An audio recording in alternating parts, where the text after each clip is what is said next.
Assalamualaikum dan salam sejahtera yang dihormati pada juri, guru-guru dan rakan-rakan sekalian. Nama saya Alia Zahira binti Zihad Parvez Akaunci, murid tahun 6 dari Sekolah Kebangsaan Rembang Panas. Hari ini saya ingin membentangkan projek work Minecraft saya. Dalam projek ini, saya telah membina beberapa tempat menarik di negeri Melaka. Tempat pertama ialah Sungai Melaka.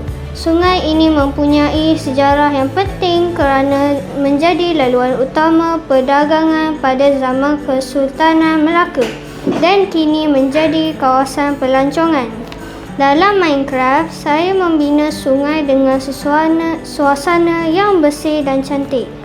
Ini berkait dengan SDG Clean Water and Sanitation.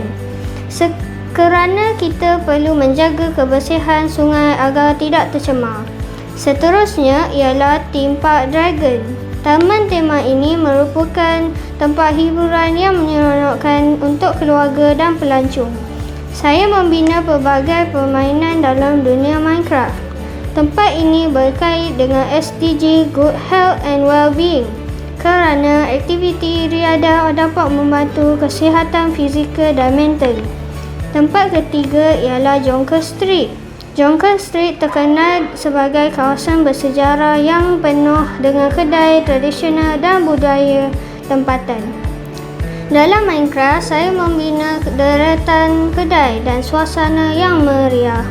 Ini selaras dengan SDG Decent Work and Economic Growth kerana kawasan ini membantu menjana ekonomi melalui perniagaan dan pelancongan.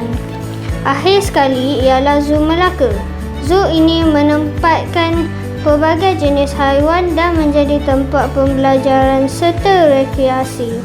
Ia juga membantu kita menghargai dan melindungi hidupan liar.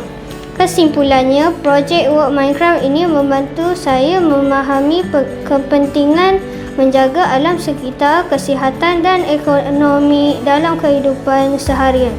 Sekian, terima kasih.